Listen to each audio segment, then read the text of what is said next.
fists together. I am somebody. I may be poor, but I am somebody. Red and yellow, brown, black, and white. We're all precious in God's sight. Everybody is somebody. Stop the violence. Save the children. Stop bullying. Save the children. Hold your head high. Stick your chest out. You can make it. Keep hope alive. Keep hope alive. Keep hope alive.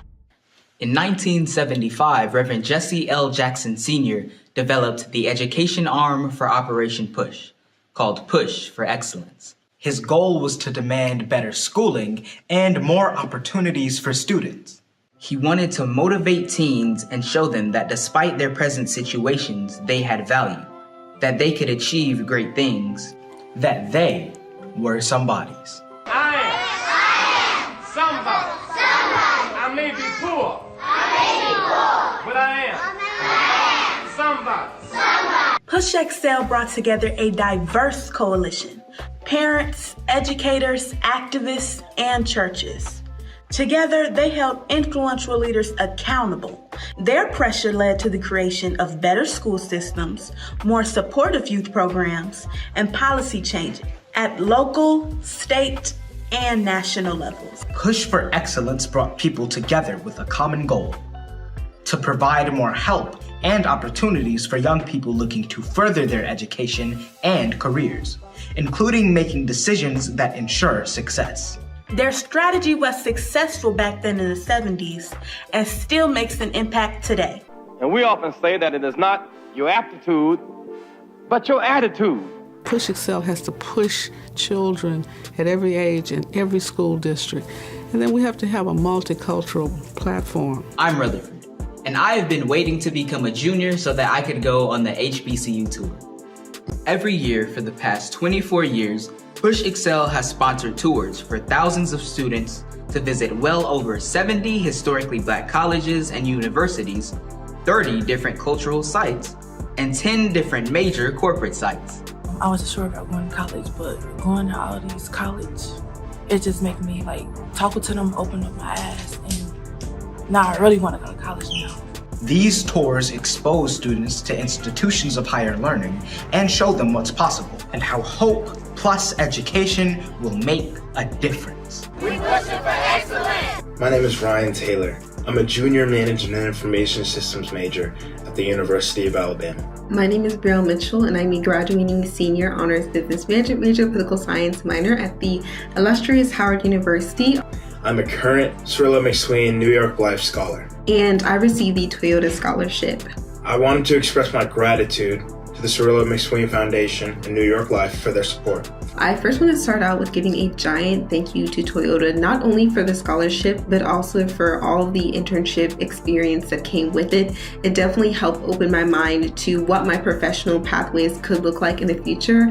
Thank you to Reverend Jesse Jackson, Reverend Jeanette Wilson, the Rainbow Push Coalition, and then Push Excel for creating this foundation and this platform where partners like Toyota can give and continue to pour into the leaders of America. This scholarship has been a game changer for me. It's empowered me to pursue my passion in management information systems and excel academically. Science, math, engineering, and technology creates jobs. It is based on contracts, and it's how the world is sustained.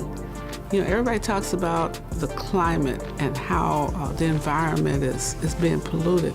Well, this generation of young people and the next one have to solve those problems. We've got young people competing in robotics, which is just so amazing when you see some of the work that they've done. We've got young people with our oratorical contest as young as 6 years old. So while we basically focus on the college bound, we're also interested in the pathways and the pipeline to college. College has historically been the key to economic freedom for all Americans. Yet, a college degree is becoming less and less affordable for the average student in the United States. Since Push Excel began its scholarship program, they have awarded over $10 million to deserving students enrolled in colleges and universities across this country, and has made college possible for so many young people since it launched.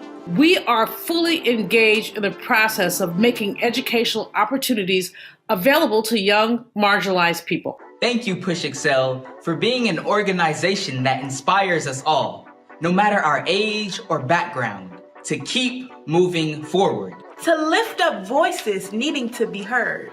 And to open doors so the next generation can walk through them. That's why we gotta push. For ourselves, our peers, and our futures. Push for progress.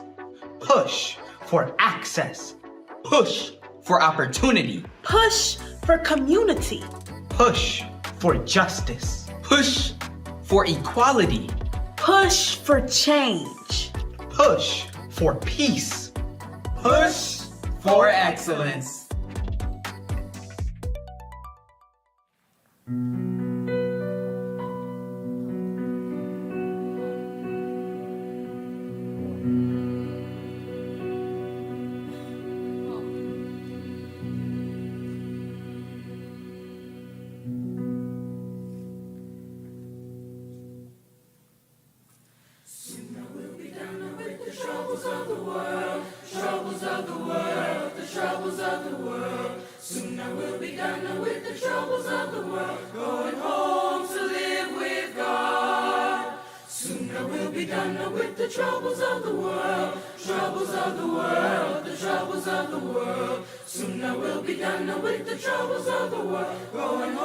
going to live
And I am hyena happy, peacock proud, elephant elated, jackrabbit joyful, and zebra zealous to welcome you to the Martin Luther King Jr. Scholarship Breakfast. Now, I have a question for you. Are you excited for today?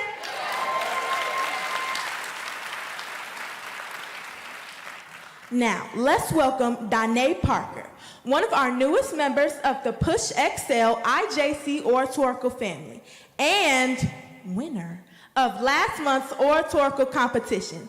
Let's give it up for Danae Parker.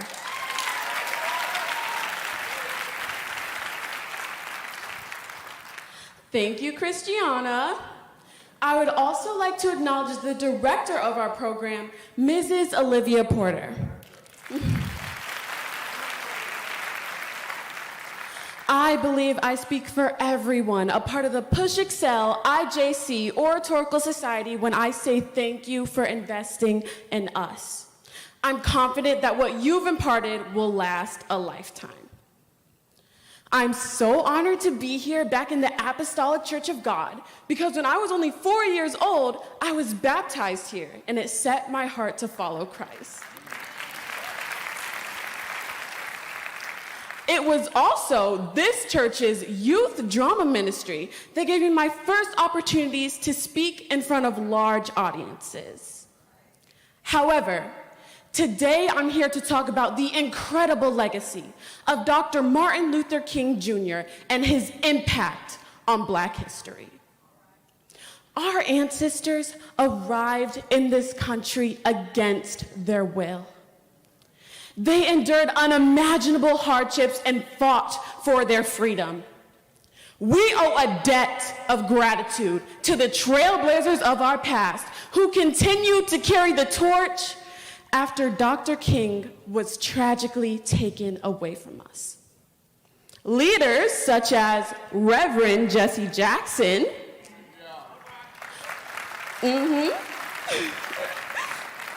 Reverend Frederick Haynes, and the late bishop of this house, Dr. Arthur M. Brazier.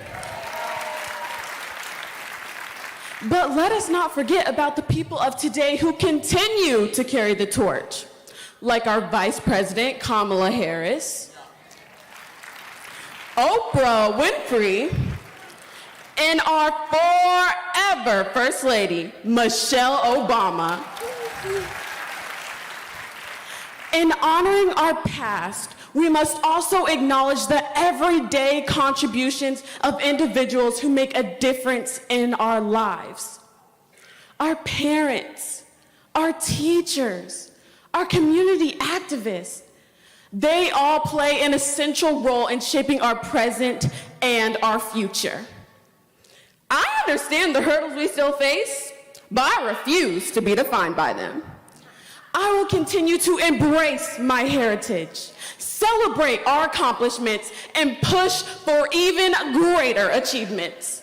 We are strong, resilient, and capable of anything we set our minds to. So let us continue to learn from our history, amplify the voices of our leaders, and make sure that every child, regardless of their skin color, can dream big and achieve their goals.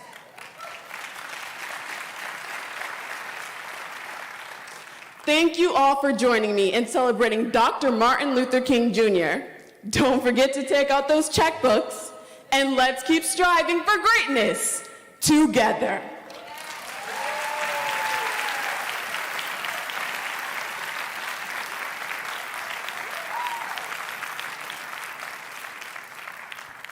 That was great. That is our future. Now, I have a question for all of you.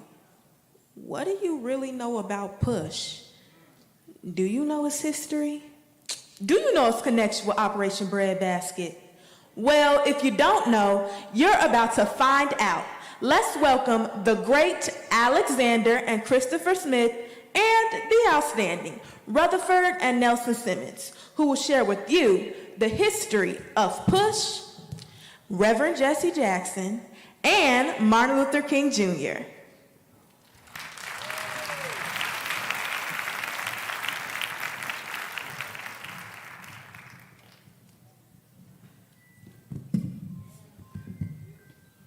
Welcome. Many people today don't know the rich history of Operation Push. But did you know that the Rainbow Push Coalition is a product of a social justice movement that was born out of Operation Breadbasket? Did you know that Operation Breadbasket was founded by Reverend Dr. Martin Luther King Jr.? Its purpose was to combine theology and social justice in order to influence economic, education, and social policy in America. Well, did you know that in 1966, Dr. Martin Luther King Jr. appointed Reverend Jesse Jackson to serve as the first director of Operation Breadbasket in Chicago, Illinois? Well, did you know that in 1971, Reverend Jackson turned Operation Breadbasket into Operation Push, which stands for People United to Save Humanity. Now called People United to Serve Humanity. Did you know that Operation Push helped Jesse Jackson to support Black communities throughout the country? Well, did you know that in 1984, Reverend Jackson launched the National Rainbow Coalition, which sought equal rights for all Americans? The National Rainbow Coalition demanded social programs, voting rights, and affirmative action for minority groups who were left out by Ronald Reagan's economic policies. So, what happened to Operation Push?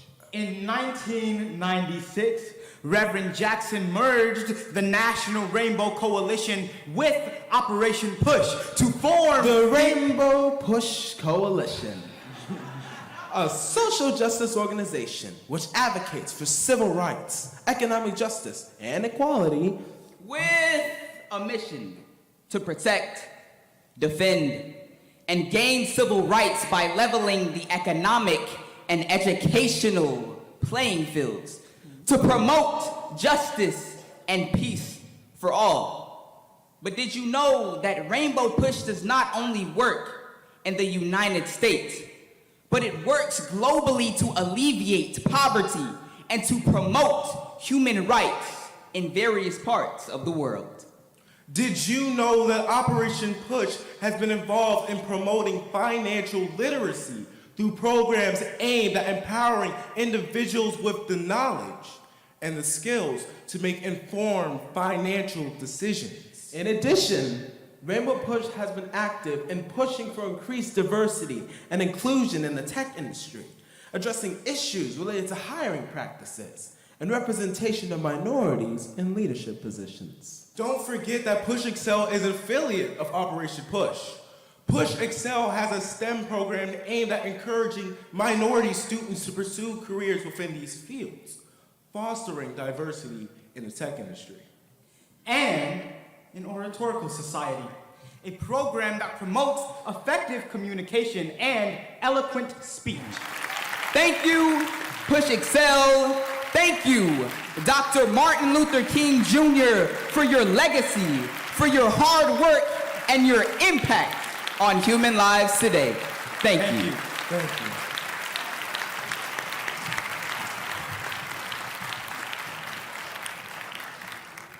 We all know and understand the accomplishments that Dr. Martin Luther King Jr. has done in his lifetime. We appreciate it, and we will never forget. But now, as the next generation of medical, of inspirational, of amazing leaders, it is up to me and my generation to continue his legacy and never forget what he has done for us. Thank you.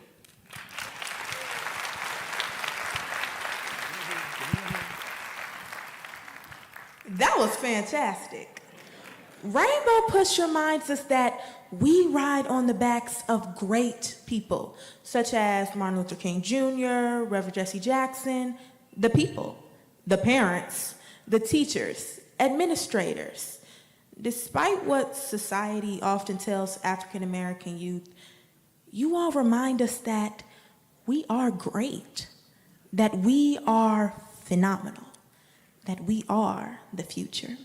Let's hear Bradley Holt recite I Am a Phenomenal Black Boy by Francesca Aldrin.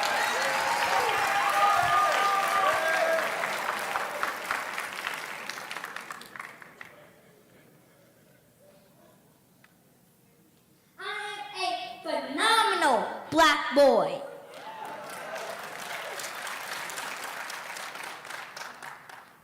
Everything I do phenomenally, fearfully, and wonderfully made. I carry my light as my birthright, and I am not afraid to shine. I am my ancestors' wildest dream, full of power and magic.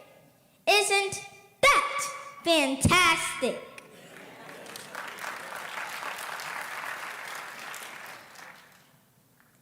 I am gifted. I am a phenomenal black boy who comes from kings and queens. And I honor my lineage. Call me royal. I am majestic. With pride, I carry my history. I am the hero of my own story. Phenomenal black boy. Yes, I am. I am a phenomenal black boy. I honor my mind, body, and soul. I live a life with love and light. Gratitude is my attitude. Like Rubino Bridges Hall, I walk with purpose, my head high and tall. Like Martin Luther King Jr., I too have a dream, big and rich as Africa. I am a phenomenal black boy.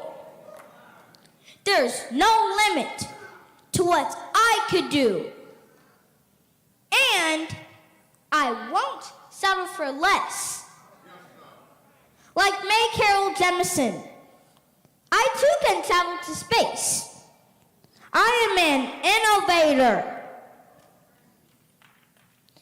I am a phenomenal black boy. My light shines like the sun. I am kind, happy, and so bright. Phenomenal black boy. Yes, I am. Thank you.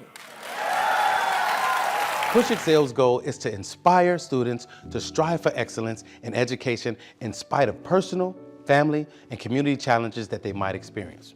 How do we do this? By advocating for educational policies that guarantee equal funding for all students without regard to race or economic standing. By engaging parents, students, and teachers in pursuing high-quality education and striving for educational excellence at every level. And by forging partnerships with community-based and public sector stakeholders in education. Now, Push Excel is a national model program with the purpose of connecting principals, parents, popular personalities, and students in a bond and to support students at every level on the educational ladder. Now, we want you to become a member of the Rainbow Push Coalition and Push Excel. Your annual membership can help us to change policies that impact students, colleges, and universities all around the country. So step up and sign up today. Membership is only $35, and if you're a student or a senior, $15. Just go to our website, rainbowpush.org and push join to become a member or push donate to support the Push Excel program. You can also text the word Push Excel, that's PUSHEXCEL, to 41444 on your cell phone, and you can give us any amount that you feel comfortable giving or call us at 773-256-2775. Wherever you are, you can support us as we keep pushing for you. And remember to keep hope alive.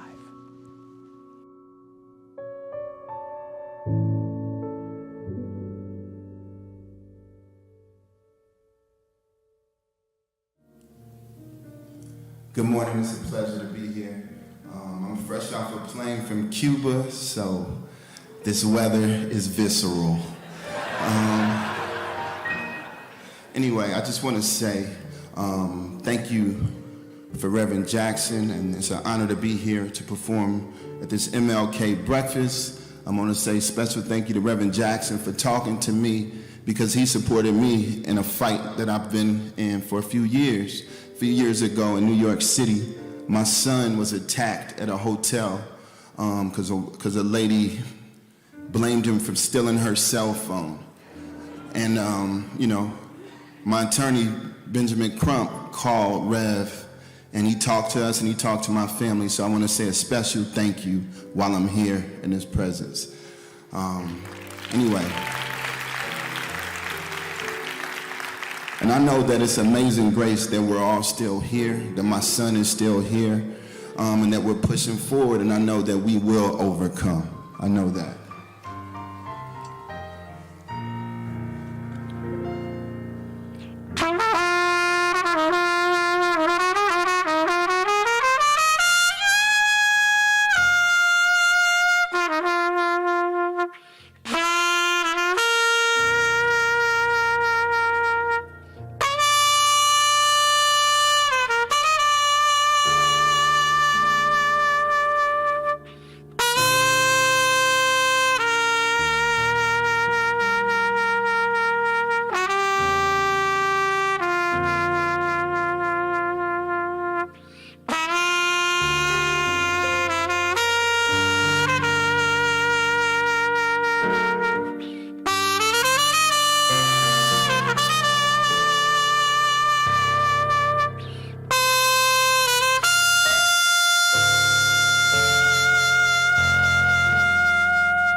excited to get more people involved in Rainbow Push, supporting the programs of Push for Excellence and the Citizenship Education Fund.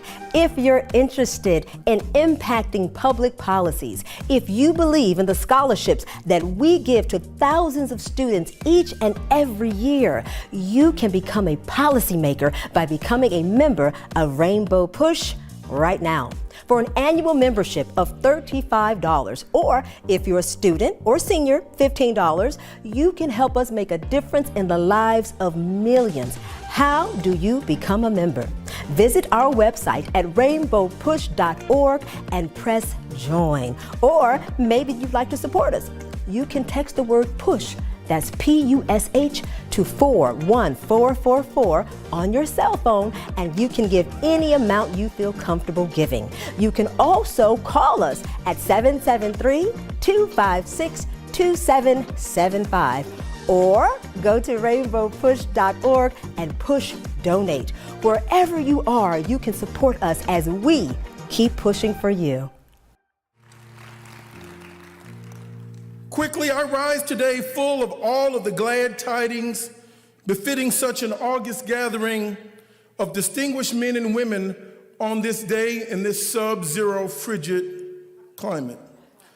It is absolutely a pleasure and an honor to be before you here today. I am grateful for the generosity you've extended to me and my father and our family. I thank you, Dad, for this invitation to speak at this event once again, and the larger moment in which we find ourselves, because we cannot act as if the celebration of the birthday of Reverend Martin Luther King Jr. in 2024 is not happening amid the sound and fury of a nation becoming more and more at peace with the idea of tearing itself apart. Slowly but surely, the body politic of America seems to be at war with itself. And you know you're in trouble when a snake decides to bite its own tail.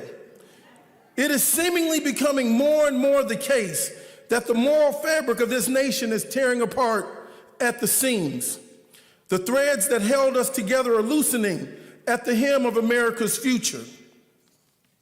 That is to say, the more ridiculous and anti-democratic America becomes, it is the black and brown and the marginalized people who will first and foremost suffer from the eradication of constitutional norms. A rain shower in the other America is now a hurricane mixed with a tornado right after a tsunami in our black community. We feel the effects of America's dysfunction more profoundly than anyone else because in most instances, we are the most vulnerable, the most exposed, the most over-policed and underprotected, the underinsured, the food insecure, the most likely to die during childbirth, the more likely to have an unwarranted interaction with law enforcement and the criminal justice system, the least likely to own a home, the least likely to have an investment portfolio, the least likely to have more than $600 in a savings account, the more likely to die from diabetes and high blood pressure, the more likely to be racially profiled. We're thinking of the words in the spirit of the Reverend Martin Luther King. He not only taught us about personal salvation, he expanded our minds to teach us about social salvation, not to look down, but to look up. He thought praying was moving your feet and moving the masses in a spirit of love. We are the least likely to be selected for high office and position. And when we do, white nationalists come along and make up illegitimate reasons to force us to resign after only being the president for 6 months. The point I'm trying to make is this, brothers and sisters. I know sometimes we get tired of having to always be charged with the task of hard work, of pushing America in the right direction. But because of our persistent vulnerabilities, the truth of the matter is we really don't have a choice. We love our children too much to sit around and let the craziness of Trumpism threaten the future that our children deserve.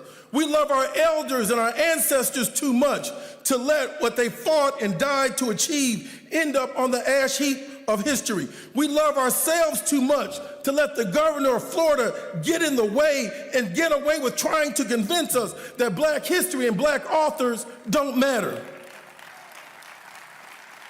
In the words of my grandmother, the devil is a liar.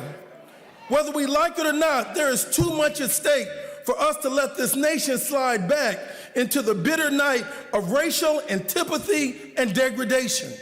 Whether we like it or not, there are too many of us in this country for us to act as if what happens here is of no consequence to us. And whether we are willing to admit it or not, the blood, sweat, and tears of black people built this country, and we will refuse to allow our investment to come back without a return. In the words of Reverend Martin Luther King, we refuse to believe that the bank of justice is bankrupt. We refuse to believe that there are insufficient funds in the great vaults of opportunity of this nation. And we also must come back to this place to cash a check that will give us all of the freedoms that we demand and the riches and the securities right now. Martin Luther King was a realist, but there's a tradition that produced him that required him in the midst of that reality to maintain a capacity for dreaming, radical and ridiculous dreaming. My father, Reverend Jackson, reminds me that in 1963, although Reverend Martin Luther King magnified our scripture and our tradition and gave us beautiful words and moved the nation's heart and soul towards racial reconciliation, that same day, in August 28, 1963, from Texas all the way around to Maryland, there was only one African-American elected official in the entire South of America. On that day in 1963, if Reverend Martin Luther King went back to Tennessee, back to Georgia, back to Alabama, he had to go to the colored bathrooms.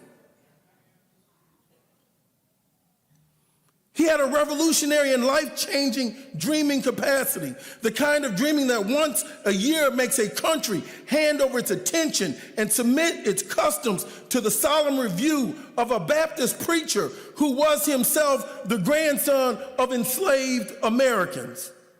The Martin Luther King National Holiday is a remarkable achievement that you helped pass, Dad. In so many ways, we take this holiday for granted. But based upon American history, this is the one holiday that should have never existed. The same country that put his grandparents in slavery did not magically and all of a sudden have a change of heart and want to give Reverend Martin Luther King a holiday. There was nothing inevitable about the creation of this holiday. It was John Conyers from Detroit in 1968 that first put forth the legislation for the King holiday. It took 15 years to get it to the Ronald Reagan's desk. And it wasn't that Reagan wanted it. The Republicans were against it in '83. The Democrats were against it. The president was against it. But it was the people of God. It was those in the faith community that rallied and marched. And it was Stevland Morris, you know him by Stevie Wonder, that came up with the song and changed the tune that we could rhythmically move to, said, "Happy birthday, Reverend Martin Luther King," and the bill was passed. We got involved as a community. And it should not surprise you that Republicans and some Democrats and Ronald Reagan did not want him to have this day. Why didn't they want him to have this day? What's special about it to me? Not that he's the first African American to have a day. That's not it. What's special to me about this day, as I live and travel between Washington, D.C., and I see the African American Museum, and I work in the Capitol, a building that was built in 1789 by Americans that had been enslaved black folks. As I see the great mall that used to be an auction block where African American bodies had been sold. As I see this day, and I see all the generals, and I see all the elected officials, and the governors, and the kings, and the presidents, this is the only day that a minister has to be honored in the mall and across the nation and around the world from America. This is a day for ministers and the church community to be proud. A man that was nonviolent, that didn't have a gun and never thought to kill anyone. I'd like to draw your attention in closing.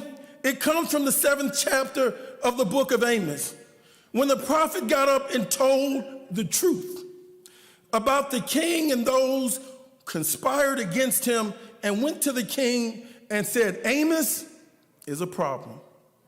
Amos, they said, is a rabble-rouser. They said Amos is a troublemaker. And the 10th verse of the 7th chapter of the book of Amos, it says, and the land cannot bear his words.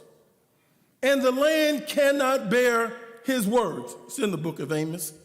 I summon this verse from the book of Amos because it most appropriately applies to the Reverend Martin Luther King Jr. That is to say, when he was alive, America could not bear his words.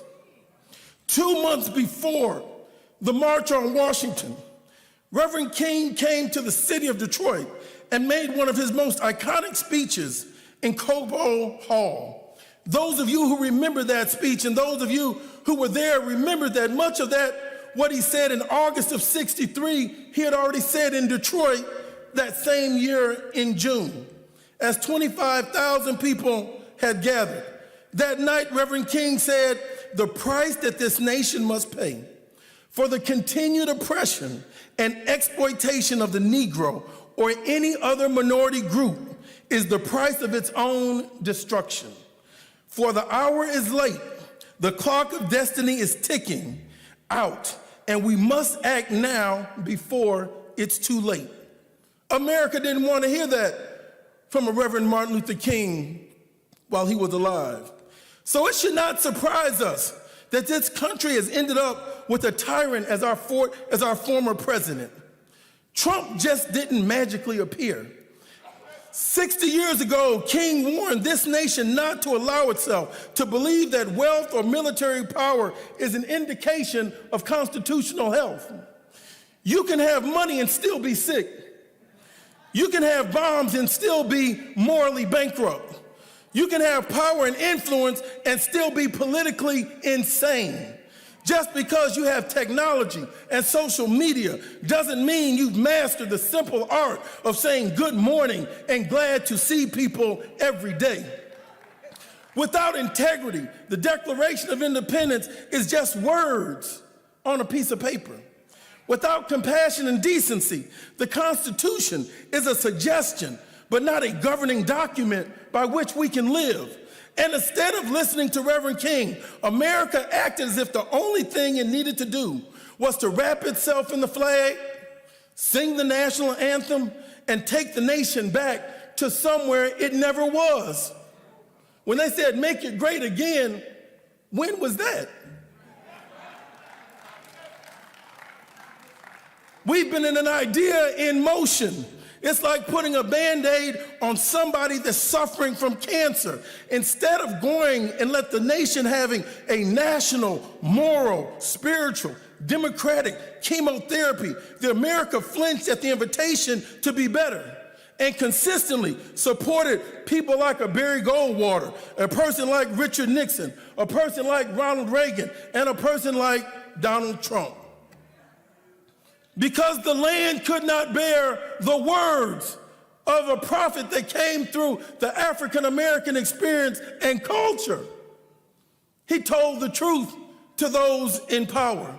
He told us, if you want to get the man off of your back, brothers and sisters, stand up and re-exercise your muscles and take them off of your back. It took us 345 years from 1619 to 1964 in order for America to pass a law in the Civil Rights Act to say that we can't be discriminated against because of the color of our skin, that women could not be discriminated against, person that had an accent could not be discriminated against. It took 345 years, but look up, 60 years later, from 1964 to 2024, what has just happened? Now we've had affirmative action to get stricken, taken off the books.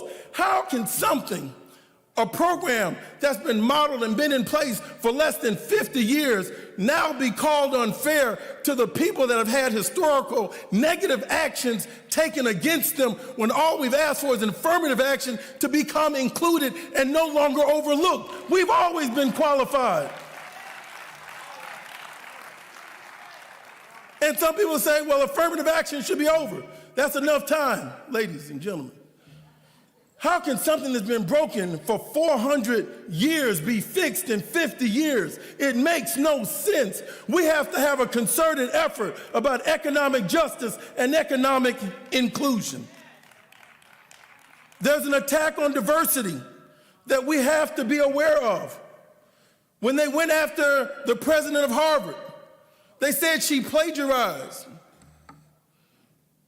Here, this institution, founded in 1636, now had its first African-American, if you will, president. And they said she plagiarized. Well, she graduated and got her PhD from Harvard. Harvard never said she plagiarized. Who is this impetulant child, billionaire man born on third base that thought he hit a triple, that has his largest investment in Chipotle, gonna tell us that this woman is unqualified and she's a function and a symptom of everything that's wrong with diversity, equity, and inclusion? You gotta be mad on King Day and wanna come out and fight for something.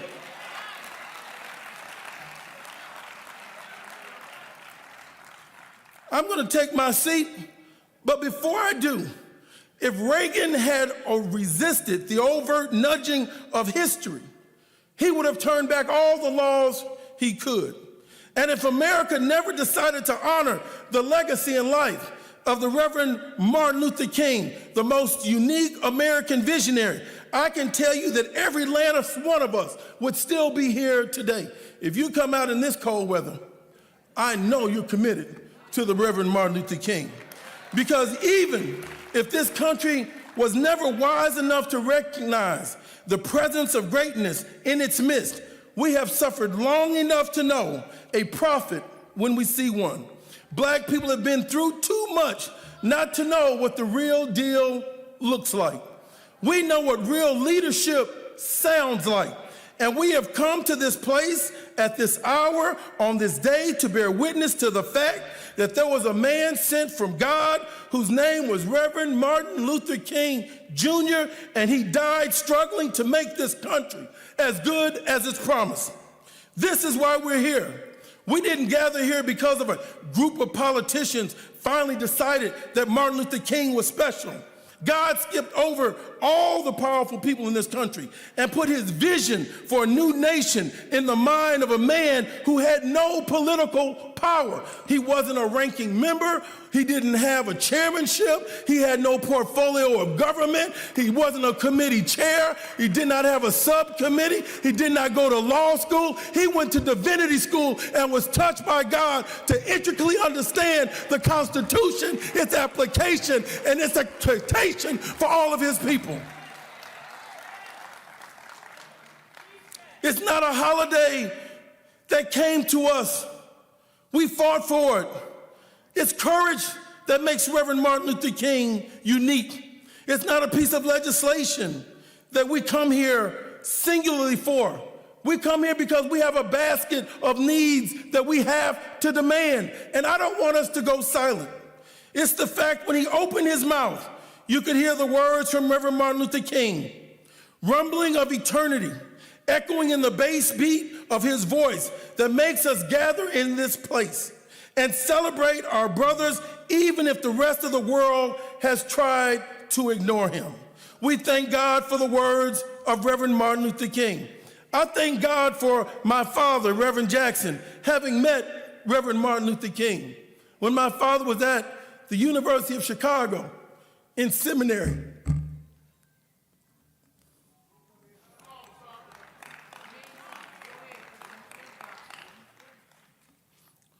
on a full scholarship. And he met a man, Reverend Martin Luther King Jr. I've oftentimes asked my dad, why didn't you go to law school? He says, I thought about it. He says, but Dr. Samuel Proctor told me, go to seminary because law is a function of religion. God is the whole world. Law can only be in one country.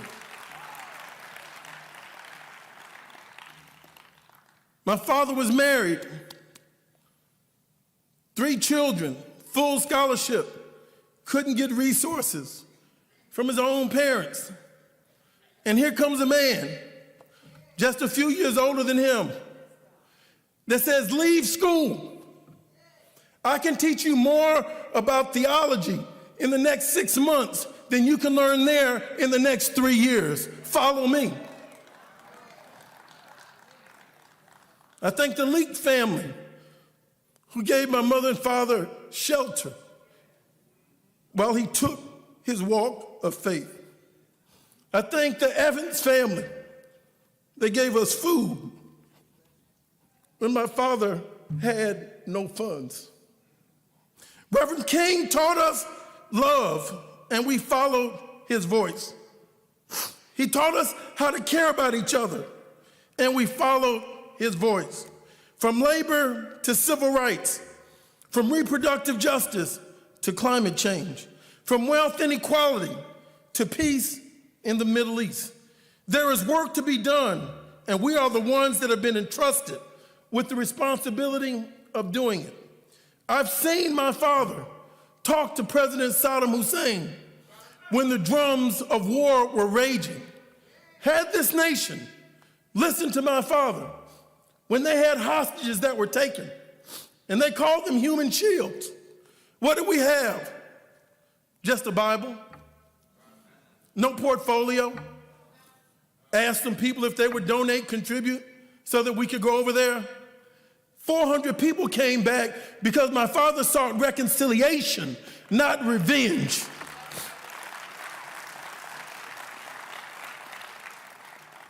I was with him when he went to Fidel Castro to see him in Cuba, when they said they had people that were being unlawfully detained. And the United States had a no-talk policy with Castro. We sat down with Mr. Castro, and then my father took him to church. And President Castro said at that time he had thought about joining the ministry when he was young, but when the revolution started and the people were poor, the church turned its back on the poor. So that was the first time he had been back to church in 30 years. And the prisoners came back home with us because you sought reconciliation. I was with my father when we went to see President Hafez Assad. The United States had a downed fighter pilot over there, Lieutenant Robert Goodman, and the Secretary of Defense never asked about him coming home. President Hafez Assad greeted us, and we left with Lieutenant Robert J. Goodman. Seek reconciliation. Thank God for the words of Reverend Martin Luther King. Let us speak truth to power. Let us bear witness that this nation must be able to understand and feel the weight of his words.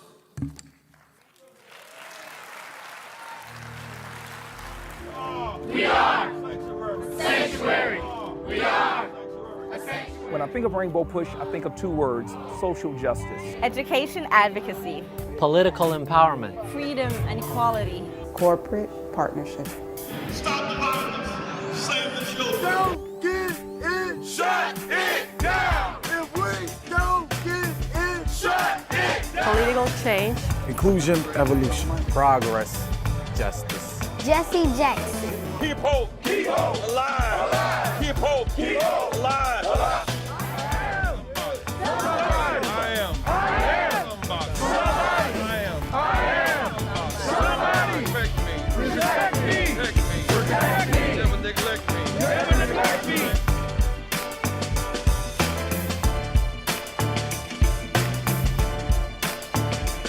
We want to be bridges to end these cultural gaps.